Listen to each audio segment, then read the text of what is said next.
A dacen an ce akwai wani attajirin ɗan kasuwa wanda Allah bai bashi 'ya'ya ba sai guda ɗaya, ya sa masa suna Abdurrahman.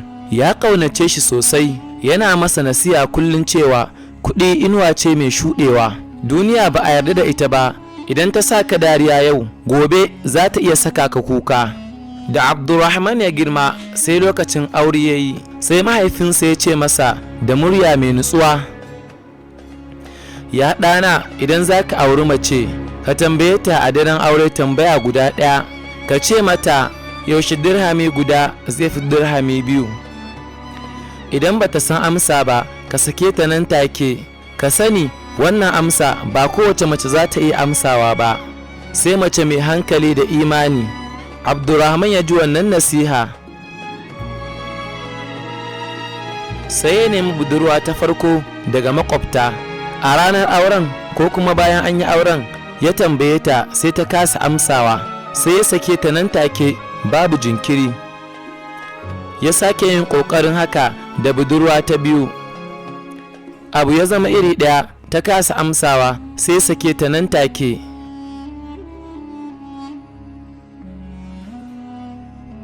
Wata rana Abdurrahman yana cikin shagonsa a kasuwa, sai wata budurwa kyakkyawa ta shigo, ana kiranta da suna Nawal. Idonta na nuna wayo, maganarta na ɗaukan hankali, sai ya soma sonta sosai har ya ce a zuciyarsa zan aure ta, amma ba zan tambaye ta waccar tambayar ba. Ma'ana dai abin da mahaifinsa ya ce yana tambayar kowace mace bayan ya aure ta. Sai ya ce ai duk mata ɗaya suke.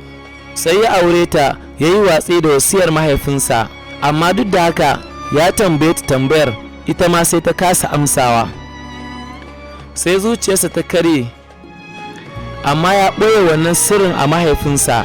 Bayan lokaci mahaifinsa ya kira Nawal a ɓoye, ya nuna mata sirrin dukiyarsa, ya kai ta wani ɓangare na gidan, ya cire wani dutse, sai aka ga rumbun cike da zinare da kayan ado. Sai ya ce mata wannan duk na ajewa Abdurrahman ne. Ya ƙara da ce mata ina tsoron kada Abdurrahman ya ɓarnatar da wannan dukiyar idan na mutu. Sai ya ce mata ki riƙe wannan sirrin, kada ki bashi komai, sai idan ya shiga tsananin bukata.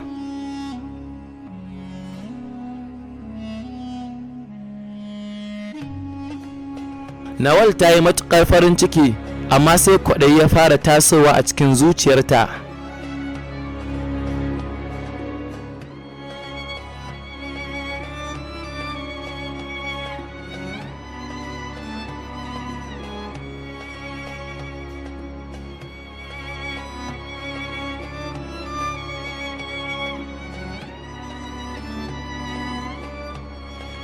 Bayan wasu shekaru attajirin ya rasu, sai Nawal ta fara bayyana halinta na gaskiya.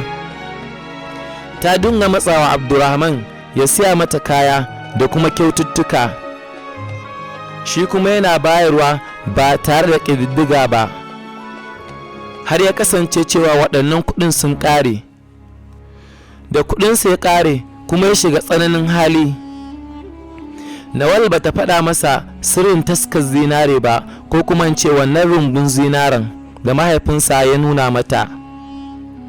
Ta ɓoye komai don kanta. Kasuwancinsa ya rushe, ya sayar da ragowar kayansa da araha. Daga ƙarshe ya rufe shagon nasa. Sai ya fara fita kasuwa neman aiki tare da ma'aikata. Idan har kana buƙatar full na wannan bidiyon, mun ajiye shi a YouTube channel ɗin mai suna Hausa Fable. Ka je YouTube kai sacin, anan da ka samu complete ɗin bidiyon. Mun gode. Nawal ta ga bai kawo mata abin da take so ba, sai ta yi hulɗa da mahauci na cikin unguwar. Mahaucin yana ba ta nama a ɓoye.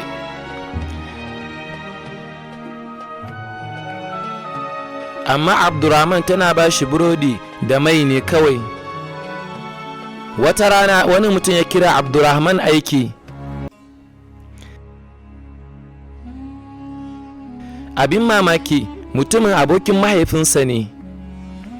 ya tausaya masa sosai ya kuma ba shi albashi mai yawa. Sai ya tambaye shi, ta yaya ka faɗi haka bayan mahaifinka ya bar maka dukiya?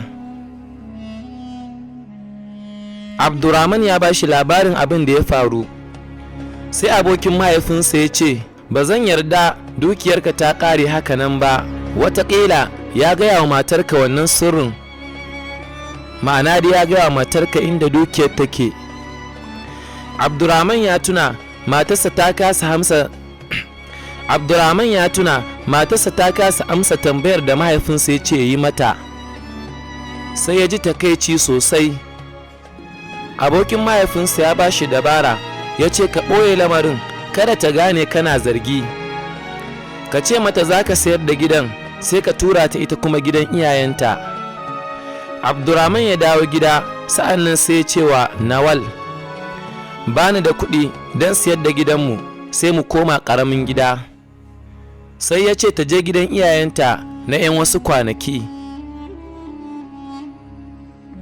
Nawal ta yi farin ciki, ta tafi da sauri, tana ganin gidan zai zama nata daga baya.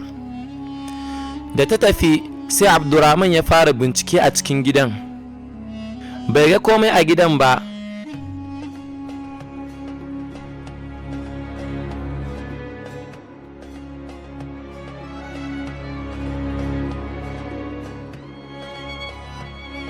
Sai ya sauka zuwa ramin ƙasa, a can ya ga ɓera ya fito daga rami, ya bugi wajen sai dutse ya faɗo, sai zinariya ta haskaka, sai ya gane taskar mahaifinsa ce.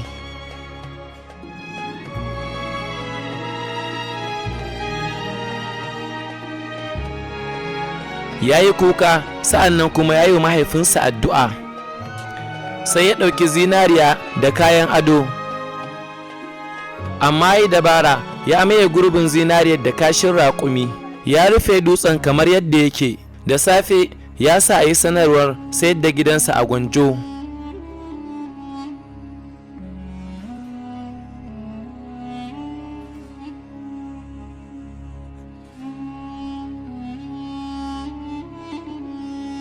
Mahaucin unguwa ya zo zai siya, yana ta ƙara farashi sosai a gidan domin a siyar masa. Bayan sun riga sun gama shirya komai da Nawal, sai aka siyar masa da gidan tsada. Abdurrahman ya gane shine mahaucin da yake cin amanarsa, sai ya tafi wajen alkali ya saki Nawal saki 3 babu jinkiri.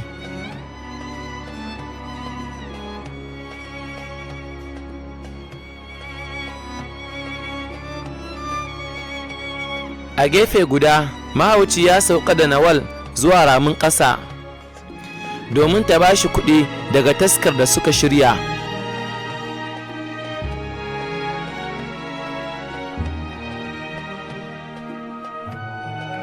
Sai ta cire dutsen ta saka hannu a cikin wannan ramin zinariyar, amma sai ta tarar da kashin raƙumi. Ta hau kuka tana ihu, tana cewa Abdurrahman ya cuce ni, na ɗauka shi wawa ne. Mahauci kuma ya ji ƙanshin datti, ya fusata, ya dinga dukanta yana cewa na biya gidan nan da daraja fiye da kima, duk don saboda ke. Sai ya barta ya tafi. Nawal ta rasa komai, mijinta ya sake ta, mahauci ya watsar da ita. Mutane suka fara yi mata dariya, sai ta fara nadama tana cewa kwaɗayi ya rufe min ido, na lalata rayuwata da hannuna.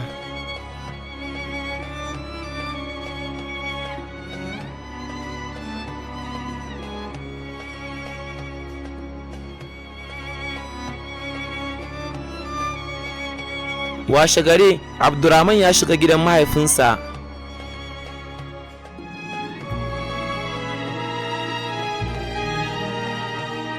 Ya tarar da Nawal a ƙasa cikin mummunan hali.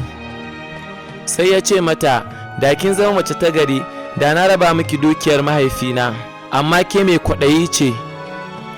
Washe gari mahauci ya zo roƙon Abdurrahman domin ya mayar masa da kuɗinsa ya karɓi gidansa.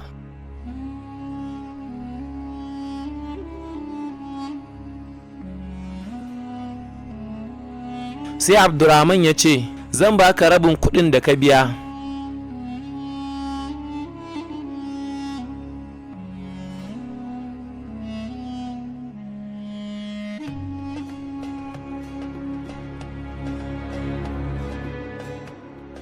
mahauci ya amince ya tafi da abin da ya samu. Bayan haka mahauci ya ƙare. Mutane suka daina siyan nama a wajensa saboda abin kunyan da ya aikata.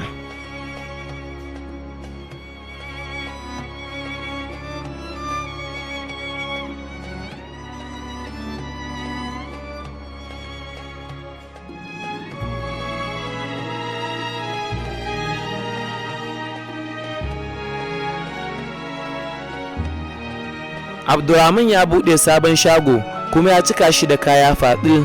Ba ma sai ya taɓa zinare na mahaifinsa ba, domin kuɗin da ya karɓa daga wajen mahauci ya taimaka masa ya farfaɗo. Duk da ya yi arziki ya ƙi sake aure na dogon lokaci, ma'ana da ya ɗauki tsawon lokaci bai yi aure ba. Duk wannan ya faru ne saboda abin da Nawal ta yi masa.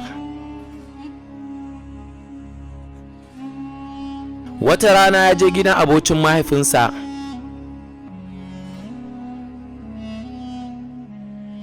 Sai aka kawo masa kofi ta hannun 'yar mutumin mai suna Safiya. Safiya ta ji kunya sosai har kofin ya kusa zubewa, ma'ana dai har abin da ke cikin kofin ya kusa zubewa.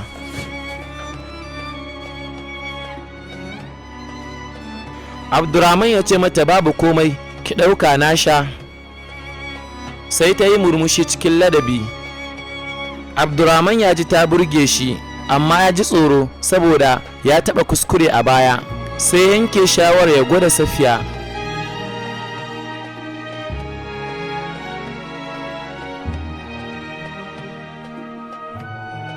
Da safe ya jira ta a hanya.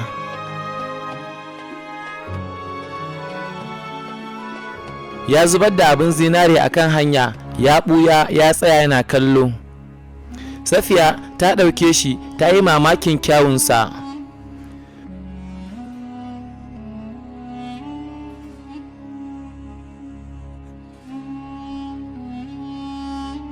Amma bata mallake shi ba, sai ta kai masallaci ta ba liman, sa'an nan sai ta ce, idan mai shi ya zo a bashi, idan kuma mai shi bai zo ba sai a yi sadaka da shi.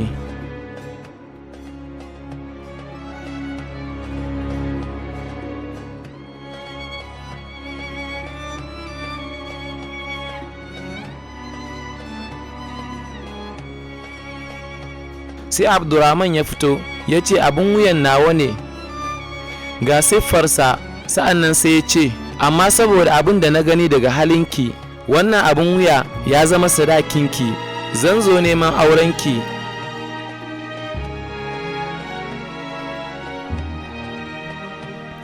Mahaifinta ya yi murmushi kuma sa'an nan ya ce, na amince, amma sadakin 'yata yana da tsada, ina so ka bata duk zinari da mahaifinka ya bari. Sai Abdurrahman ya ce, wallahi komai baya da tsada a kaina bayan Safiya, ma'ana dai zai iya ba duk dukiyarsa a kan Safiya.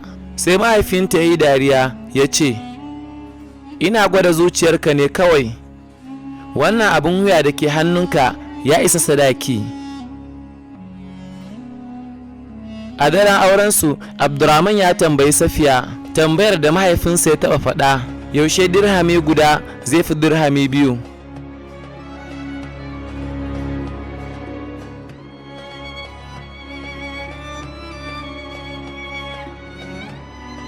Sai Safiya ta ce, idan dirhami ya fito ta halal kuma aka san yadda ake sarrafa kuɗi da kyau. Sai Abdurrahman ya yi murmushi ya ce, subhanallah, ashe na sha wahala kafin na same ki. Daga nan suka yi rayuwa cikin farin ciki, Allah ba su 'ya'ya maza da mata. Abdurrahman ya zama babban ɗan kasuwa, sai ya gane cewa wasiyar mahaifinsa ta fi zinare daraja. A nan ne labarin ya ƙare. Ku kasance cikin aminci. Kada ku manta da salati manzo Allah sallallahu alaihi wasallam.